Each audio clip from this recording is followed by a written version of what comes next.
And that's the beautiful thing about Jesus, was he was practical. Yeah. He rarely talked, if anything, about an afterlife. Amazingly, considering you think that was all he ever talked about. But even like some of the discussions I've had with people where they talk about Jesus warns of hell, and it's like, yeah, it's not some place underneath the earth that people go to burn forever. It's a state of being right here, right now. Like it's creating an existence that is hell right here, right now, and we've done that like for millions and millions and millions of people on this planet. But even I mean, I don't know. That's probably an off-topic thing anyway. Oh yeah. But I'm just kind of like a lot of people when I've had discussions about Jesus, they're like, well, Jesus talks about people burning in hell, and it's like, no, he doesn't. But then, and then they'll say also that like he never disregarded slavery and stuff like that, which we spoke about, I think maybe last podcast or podcast before. It's like, just the ethic of enemy love will naturally create a world where you don't have slaves, because if you love someone, you don't turn them into your property. Yeah. But like I love the practicality of Jesus, especially in his like Sermon on the Mount, Sermon on the Plain, stuff like that, where he's actively talking to his disciples and saying to them, this is what you need to do.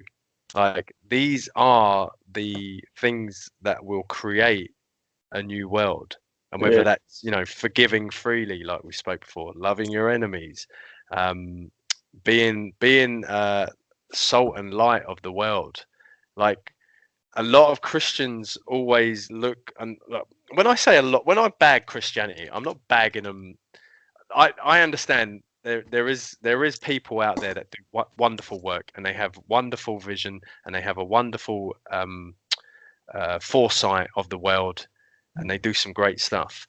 I'm just talking from my personal experience that when you start emphasizing Jesus's practical tips for practical living, most Christians always turn around and say, yeah, but you're saved by faith, not works. And I'm not talking about salvation or being saved. I'm talking about doing practical things in this world right here, right now, that create a tangible difference that we can see. Like I really, it used to frustrate me to the point where I think Christianity has done itself a disservice by majoring in minor things and minoring in major things, like Jesus said to the Pharisees. Yeah. No, I mean, I yeah. It's quite a frustrating thing when people miss the point of, when you start talking about doing something, it's almost looked upon as a chore, rather than actually just like, oh, let's go and just attempt something. Let's just go try it, see what happens. Yeah. So the Bible clearly says in many places that to be saved, you must believe in Jesus. Yeah. Do you want me to pull out some scripture for you? No, I know where it is. Cool. Hey, where'd he go? Yeah. So, what's the problem? What does that mean to you? Like, what does that, like, how do you see that playing out practically? Like, is it just a simple case of, oh yeah, I believe you, Jesus, therefore you're saved? Or what does it actually mean to believe in Jesus? And is it believing in this certain person, or is it believing in like an idea? Well, I can't answer that. Because Truly, it's a very put it simply. I think everybody has an idea. I think everybody has an understanding of what is. I think brings back to that point that I made. The conviction that you have is the belief that you have. Um, are you convicted of doing something, because in your heart you say that is, that's something that you believe in, or, and I think it comes down to that point is that, conviction can go many ways. Is like, I think what Jesus pointing out is that, um, is that I don't think it has to be like a Jesus per se and as a name, but I think as a principle or as a being in the universe. Yeah, of course, you can't be saved if you don't go through him. And I think the conviction in your mind, in your heart, or in your mind will you know speak to you to say how to approach. For example, I guess the thief on the cross is like the best example that I can think of. Um, that everybody knows is that even though at the end of his life and I think that's a very Christian message, but I think it applies everywhere. Because at the end of your life, you know, you have to come to peace with yourself, no matter how bad you think you were, or the story that you told yourself, or the life that you think you lived. Is that um, coming to peace with yourself? It's almost like you need someone to forgive you. mm, it was actually a brigand, not a thief. Well, yeah. It was an I mean, insurrectionist. everybody knows him as the thief on the cross. Yeah, So, I know. yeah. Yeah. But So that's for me. Like that's how it. That's how I look at it. It doesn't necessarily have to be. If you call him Bob, like Bob the Builder, for instance, I love Bob. it doesn't really matter. I think it's the principle of what he's representing, and the way that he is, showing of how to do it. I think is the point of what he's trying to do, or that actually that statement means, rather than saying the Christian Jesus is the only way in this world.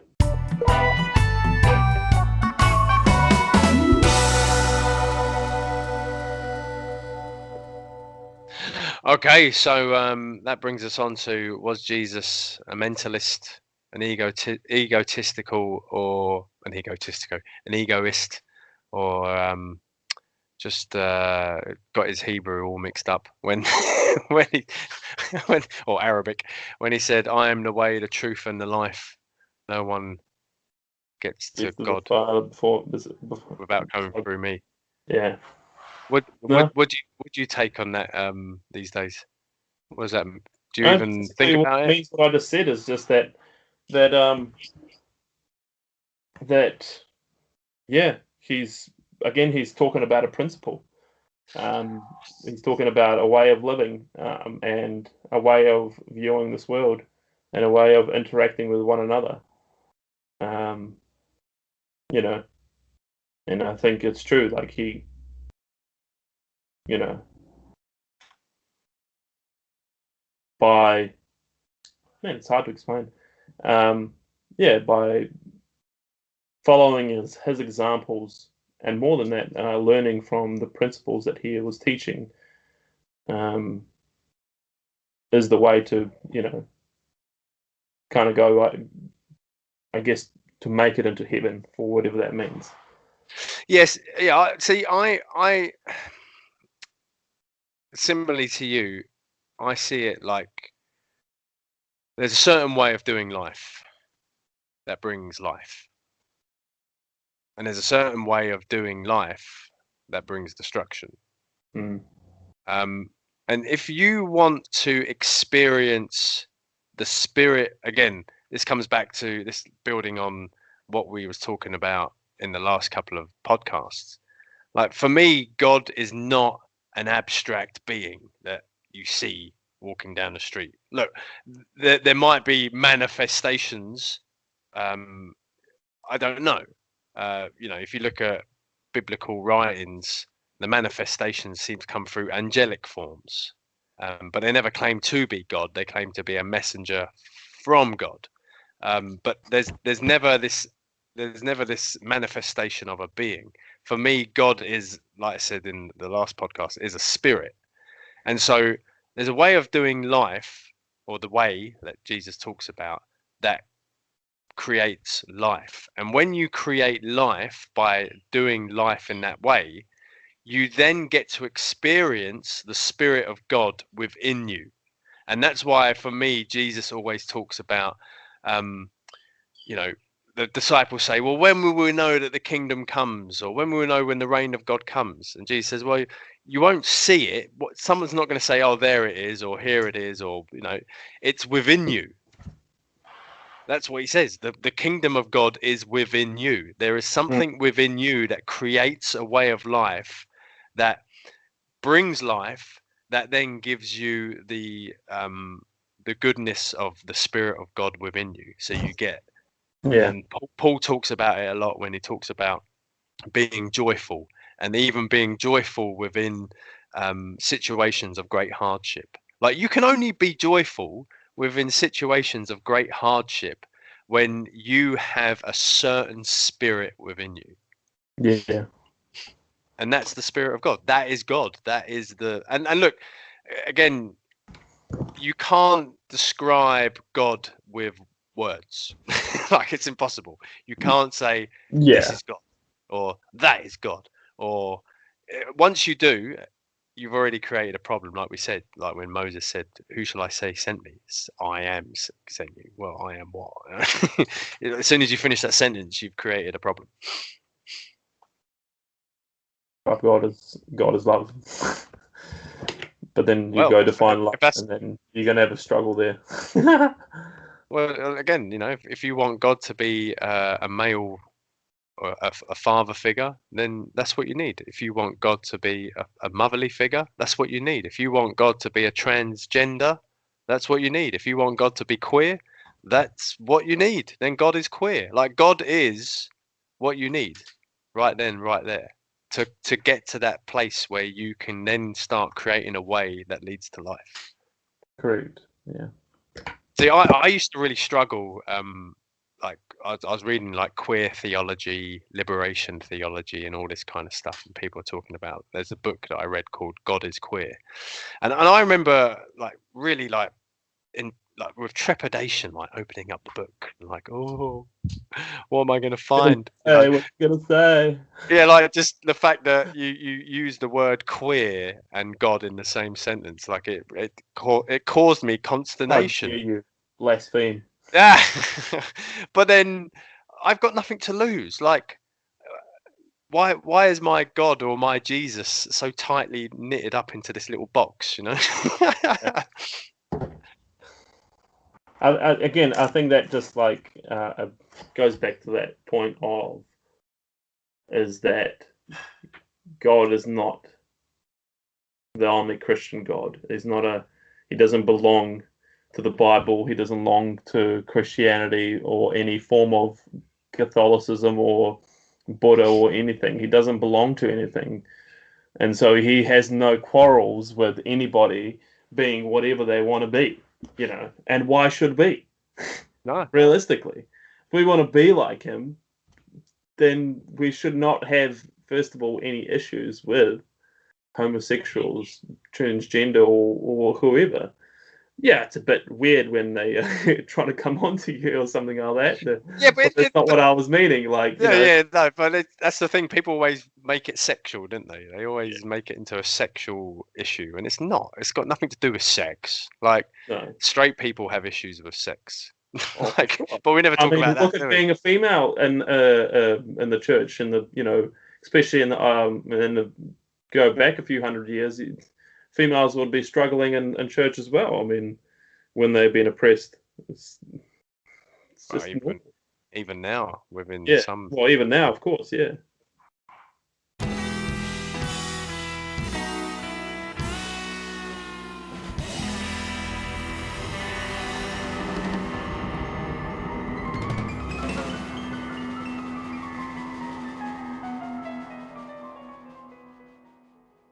Yeah. All right. Well, got one more question to kind of wrap this podcast up, because I see that we've been rambling on for so long, and it normally takes me about, I don't know, 2 days to put it all together and download it, and by that point, um, I'm poor because I have to pay for every megabyte. But the one of the key things that Jesus spoke about was about going out and making disciples of all nations. How does that fit in now with with the way you look at your own faith and journey? Has it changed? Is it still the same? Do you kind of put it to one side, or what? Uh, well, it's not my primary objective, I guess, but I don't. I think it's just. I think the fact that when you live your life according to that, or you understand that that is how you should live your life. I think you will automatically, basically, find people that are inclined to live it like that too.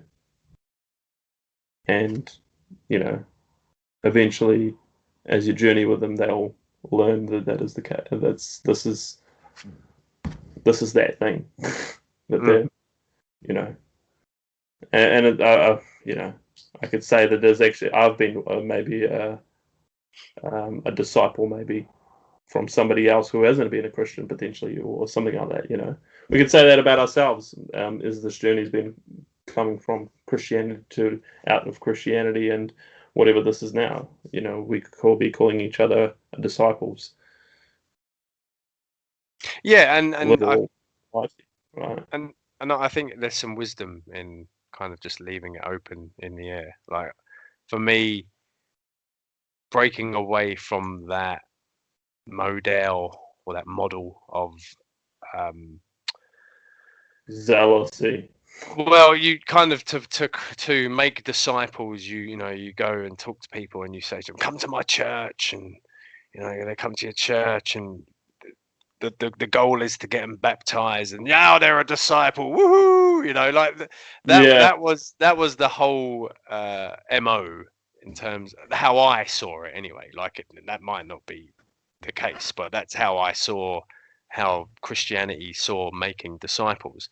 And again, I don't think there's anything wrong with that, because if it gives someone a place of community where they feel safe and stuff like that, again, I'm good on you, good on you. But Mm. I think there still should be enough grace and understanding of that. That's not the only way. Like for Mm. me, making disciples of people is not come and join my Jesus group, and kind of leave all those out there by themselves to fend for themselves.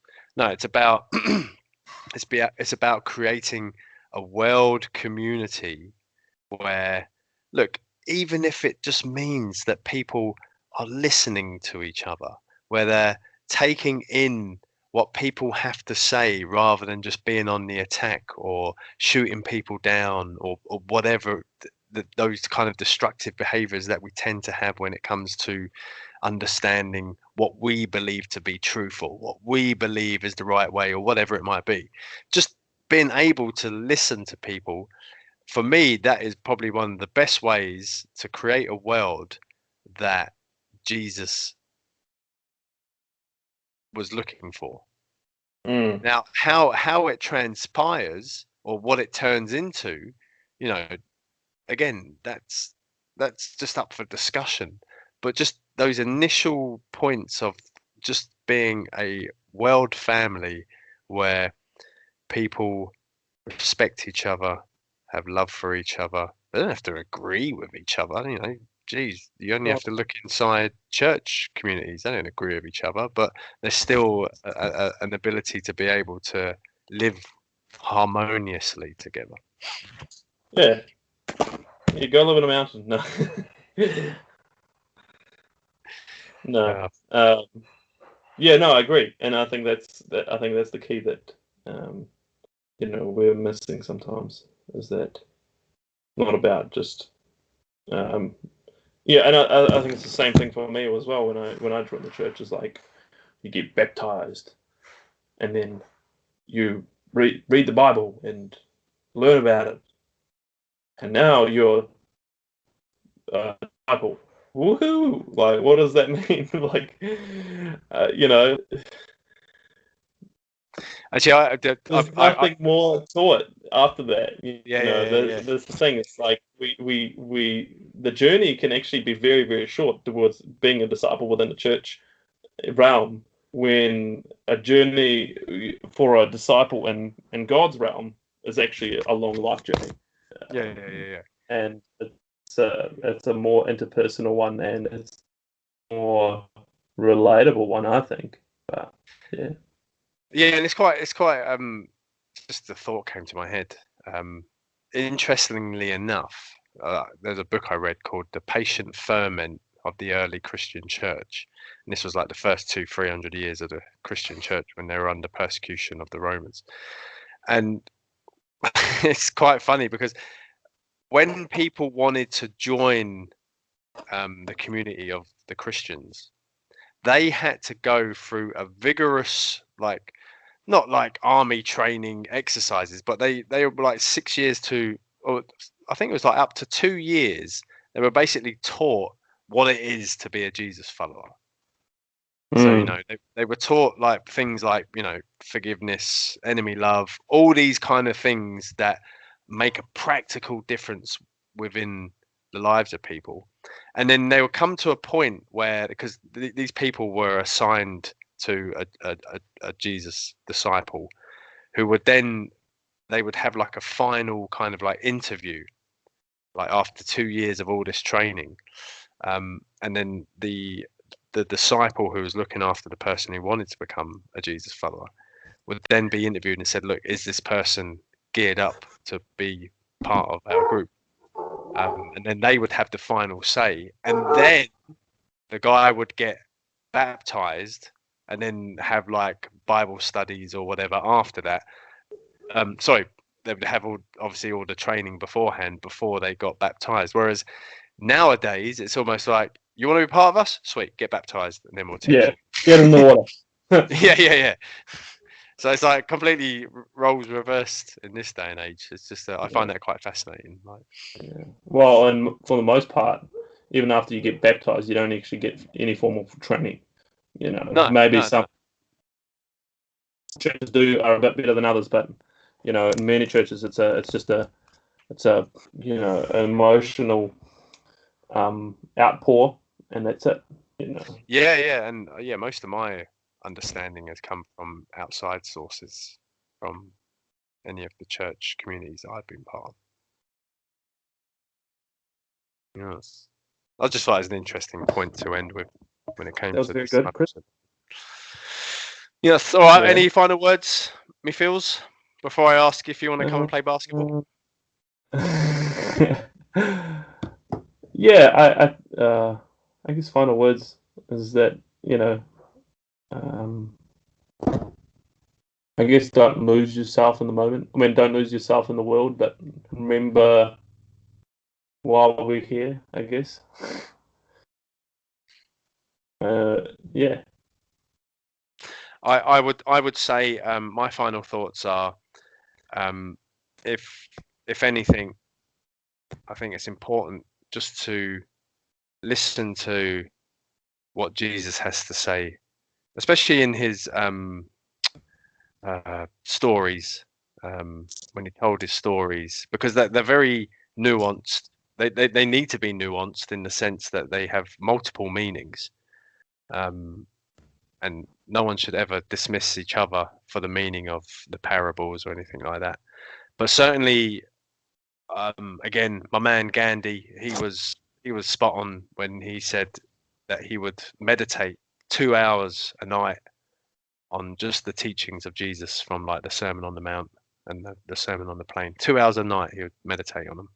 And that's why he was such a peaceful, non-violent resistor, because he took the time to actually listen to Jesus, who was making some valid points for him in his situation where he was coming up against an imperial might of the British Empire, who were basically enslaving the Indian people. Yeah, but I don't. Yeah, and I think it's not to make a point. I think it's also not the only reason why he was like that. I think Gandhi was